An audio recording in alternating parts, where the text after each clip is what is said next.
show off today. I just installed it on the car. So I'm going to show you this product. I'm going to give you a real quick how to install it, and then I'm going to give my 2 cents on it, whether I would buy it again or whether this is one to just skip. Alright, so I want you to watch the whole video if you're considering buying these, just because you need to understand the install process and how in-depth it is. You do have to remove your factory rear glass, you do have to drill some holes. It is a lot of hole drilling, adjusting, uninstalling, reinstalling. There's a lot that goes into it, and I honestly would predict or set aside about 8 hours for install of this, including the time it takes for the window adhesive to set up and dry properly. I do know a lot of people are going to ask, are these scoops functional? And yes, they are. They do put cool air down into the engine bay. They do not run to the intake. I guess you could run a hose down to the intakes, however the side scoops on the car, about the upper 25% of those scoops provide air to the intake already.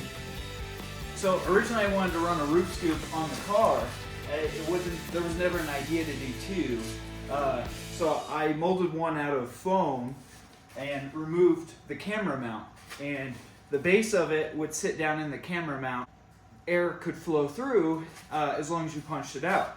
So then I took that design and I turned it into fiberglass, but I wanted some of those hard lines like the C8 has on it, but I still wanted to incorporate some of the edges that kind of go with the front of the car. So I came up with this, and I'll be honest, this is very Lamborghini Huracan STO-like. However, the idea that you could run 2 and they be functional and still throw air down into the engine bay is awesome to me. So 8less Designs came out with this design, and I jumped all over it. Alright, so now I'm going to show you what all goes into installing this roof scoop setup. So you're going to remove the rear vents, they're T20s, then you're going to remove the rear camera mount. You're going to disconnect the connector, be very careful with it. And you're going to disconnect the rear defroster. So then you're going to remove the rear window seal. Now you got to pull this out all the way around. A heat gun does make this a little bit easier. This is not reusable. You will have to purchase a new one if you go back to your factory glass. Now you can hire someone to professionally remove your rear glass, and I actually highly recommend it. It does take a massive amount of heat and special tools to remove this. I can link the tools I used. However, it will be a lot easier if you just pay someone to remove this rear glass. I had no fear in removing this glass myself though, because if you follow the channel, I do everything myself. With that said, it does take an hour or so to remove this glass. If the glass person you hired has never done it, it's going to probably take longer. So there's 4 plastic pins underneath the window, and there's all this window seal you're going to have to remove. So I took a razor blade and I held it with a set of needle nose pliers, and I just kind of slowly pushed along and removed it. You are going to have to drill some holes. This is not the exact location you need to drill. I actually messed this part of the install up, but I figured it out later. You're going to have to drill 2 holes, I believe. And I highly recommend putting the scoop on and checking the alignment multiple times. You're going to do this probably 10 or so times. You're going to want to get the alignment right, and then once you put the glass between the scoops, you're going to want to do it again several times. So don't lay that glue until the very end. So you're going to want to check the holes that you've drilled with the bolts that are provided, and you're going to want to make sure everything lines up. And then you're going to flip the scoops over on the ground after you've removed them from the car again, and you're going to use the supplied bolts and rubber spacers to bolt the glass together. You will have to loosen and tighten these bolts multiple times, even on the car after you have it mocked up and installed, just to get the glass and the symmetry correct between everything.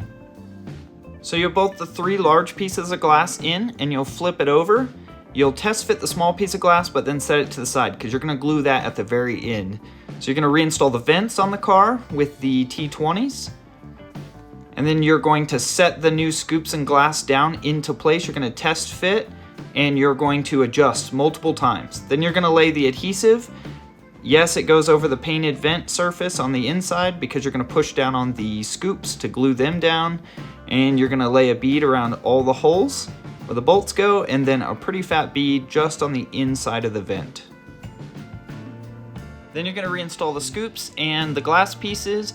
With that said, you'll have to glue that final piece of glass. Alright, so now the glue is drying, and I have a bunch of weight on top to make sure the inner edge of the scoop stays glued down. Yeah, but I'm just gonna let it sit for 3 or 4 hours or overnight. We'll probably let it sit overnight. And I must say the paint match is insanely good.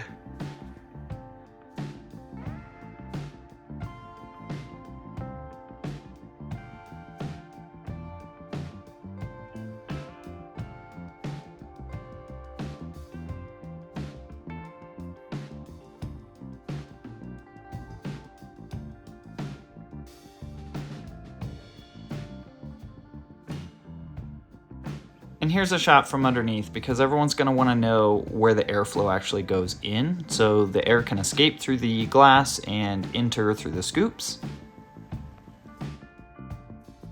If you're interested in purchasing these scoops and the slotted glass, it's made by a company called 8less Designs. They're out of Lithuania. You have to message the guy through Instagram. I'll put his contact down in the description of the video.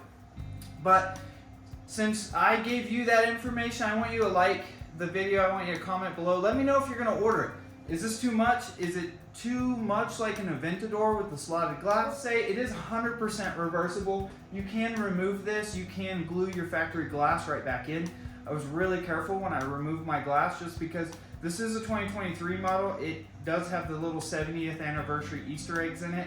If you have a 23 and you didn't know that, there's all kinds of little Easter eggs in it.